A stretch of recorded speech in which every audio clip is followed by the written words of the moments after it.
पत्रकारों को धन्यवाद दिया कि आप कवरेज के लिए आए, उसके लिए आपका धन्यवाद। आपके सामने हमने नामांकन किया है। ये आप जो आए हो सब, इसके लिए बहुत बहुत धन्यवाद, आशीर्वाद। मुलायम सिंह के साथ अखिलेश यादव अपने रथ के साथ उनका नामांकन कराने गए। इस दौरान मुलायम सिंह के भाई रामगोपाल यादव और कई वरिष्ठ सपा नेता भी मौजूद रहे।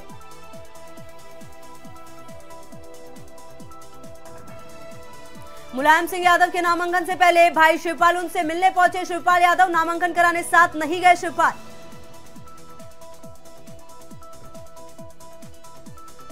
सपा संरक्षक मुलायम सिंह जी ने पत्रकारों से बात करते हुए सपा ने कहा सपा सारी सीटें जीतेंगी। वहीं प्रधानमंत्री बनने के सवाल पर नेताजी ने कहा जो होगा चुनाव के बाद।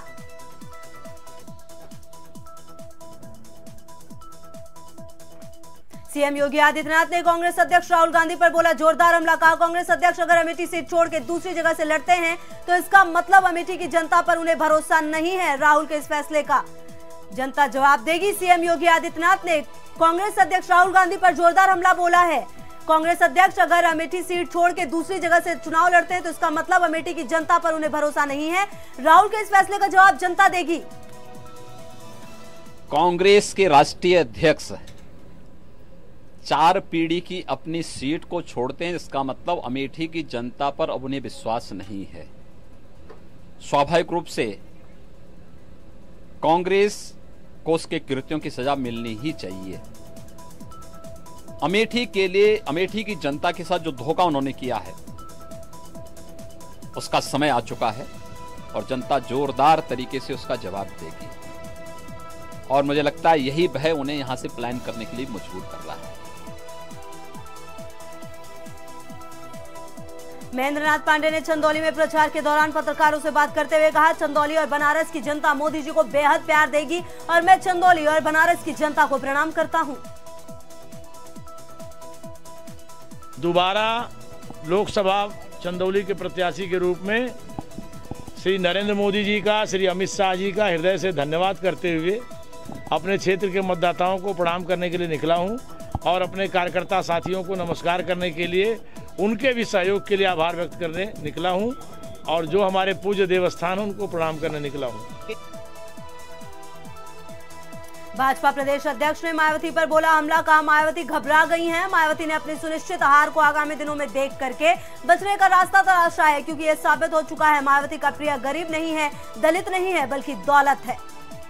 मायावती जी घबरा गई हैं। मायावती जी अपनी सुनिश्चित हार को आगामी दिनों में देख करके वह यह महसूस कर रही है कि बचने का रास्ता तलाश रही है क्योंकि मायावती साबित हो चुका है कि उनका प्रिय दलित नहीं है, गरीब नहीं है, दौलत है। भाजपा प्रदेश अध्यक्ष महेंद्र नाथ पांडे ने कहा मोदी जी के सामने सारे गठबंधन दिशाहीन हो गए हैं। लोग चाहे जितने गठबंधन कर ले, जनता ने मन बना लिया है और जनता मोदी जी को ही पीएम चुनेगी। सारे दल श्रीहीन हो चुके हैं, चमक खो चुके हैं। इस नाते कोई गठबंधन बने बिगड़े, आज नरेंद्र मोदी के जनता के बीच जो प्रेम है उसके चलते सारे गठबंधन अप्रासंगिक हो चुके हैं। केशव प्रसाद मौर्य ने भारत समाचार से बात करते हुए राहुल गांधी पर साधा निशाना कहा जो लगातार झूठ बोलते हैं वो भूल जाते हैं कि पहले हमने क्या कहा था और राहुल गांधी देश भर में झूठ बोलते फिर रहे हैं। राहुल गांधी जी तो झूठ बोलने की ऑटोमेटिक मशीन, उनको ये ध्यान में नहीं रहता है कि हम क्या बोल रहे हैं और हमें क्या बोलना चाहिए, क्योंकि लगातार झूठ बोलने का जो काम करता है तो कौन सा झूठ किस समय जुबान पर आ जाए इसका कोई ठिकाना नहीं रहता। यूपी के डिप्टी सीएम केशव प्रसाद मौर्य ने भारत समाचार से बात करते हुए अखिलेश माया गठबंधन पर निशाना साधते हुए कहा जो पिता और चाचा के नहीं हुए वो बुआ के क्या होंगे।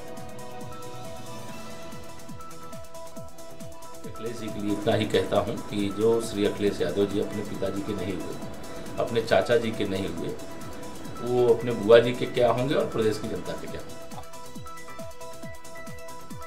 अरविंद केजरीवाल ने तेलंगाना में रैली को संबोधित करते हुए कहा कि मोदी और अमित शाह की जोड़ी ने मिलकर देश का बेड़ा गर्क 5 साल में कर दिया है और 70 साल में सबसे ज्यादा भ्रष्ट सरकार कोई है तो यही मोदी सरकार है। नरेंद्र मोदी और अमित शाह इन दोनों की जोड़ी ने मिलके हमारे देश का बेड़ा गर्क कर दिया पिछले 5 साल के अंदर। मुझे लगता है 70 साल में सबसे ज्यादा करप्ट और सबसे ज्यादा भ्रष्टाचारी सरकार अगर कोई है तो वो नरेंद्र मोदी और अमित शाह की है। हेमा मालिनी की मथुरा में प्रचार के दौरान पकी गेहूं की फसल काटी, जिसकी तस्वीर इंटरनेट पर काफी वायरल हो गई। लोग ड्रीम गर्ल की फोटो पर तरह तरह के कमेंट करके ट्रोल कर रहे हैं।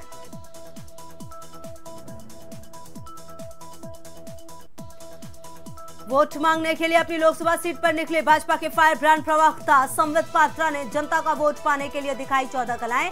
कई बच्चे को खिलाया तो कई वोटर्स के पैरों पे नजर आए, पर चूल्हे पर खाना बना रही महिला के घर खाना खाने की तस्वीर ट्विटर पर पोस्ट करते हुए ट्रोल। लोगों ने कहा खुली उज्ज्वला योजना की पोल।